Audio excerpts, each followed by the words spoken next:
It's the 18th hole, and my 15-year-old son AJ walks up to the green. He takes his time eyeing his ball, and it's lying about 25 feet from the hole. It's a double break that requires quite a bit of an uphill putt. He needs to hole it to win his bet with me. I follow him all the way around the green as he squats behind the ball to take a look at the slope. He's carefully calculating how he's going to make this putt. He is determined to show up the old man for the first time in many years of us playing together. And I kind of hover around him. I'm enjoying his tension. I decide to give him a little lesson in the importance of managing his mental game. And I ask him, so AJ, when you take the putter back, do you breathe in or do you hold your breath? I laugh and smile, and he sends me mental daggers, through his eyes like kids do. He's trying not to think of how he breathes, and I know it throws his concentration off. And I notice his body language, it just reeks of tension, and he tries to refocus from that. Flash backwards in time for a moment with me, and I've been playing and teaching AJ golf since he was 3 years old.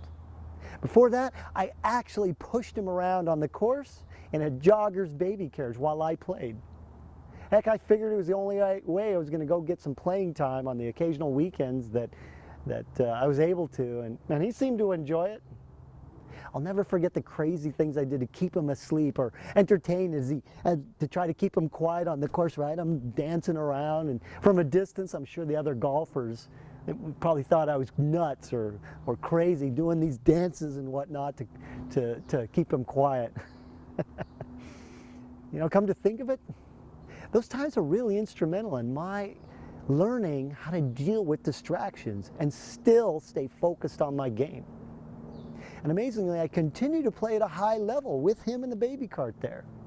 Did you know that Tiger Woods' dad purposely would yell and throw clubs in front of him while he was swinging to teach him that famous focusing ability that he's known for?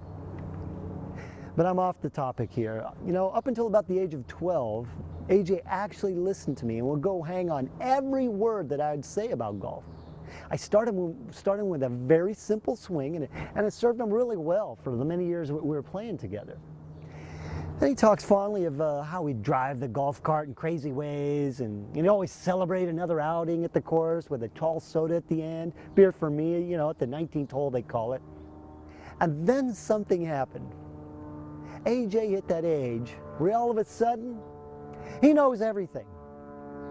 His game started to get better, and I could see a wall come up. A wall, anytime I'd talk about the mental game of golf. In his mind, I think it was just a matter of him, he thought it was just a matter of him playing and practicing more, and he'd seen the beginnings of improvement from that formula. What does he need a mental game, Never mind the fact that I write a blog for over 10,000 golfers every week. Never mind that I've worked with hundreds of kids and elite athletes from all over the world on their mental game. Never mind the fact that I took my own golf handicap down to a 5, shot a 1 under par and a hole-in-one, all using my without practice techniques. No, never mind all that. I'm just Dad, and I don't know anything, right?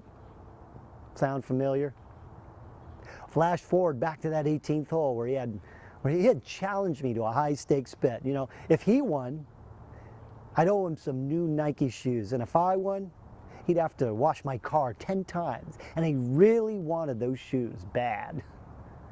And I'm just grinning at him as he walks all around the putt, and he's taking an unusually long time to line it up. I know that he's a bowl of jello, and his legs look like they're just going to give out from under him at any moment.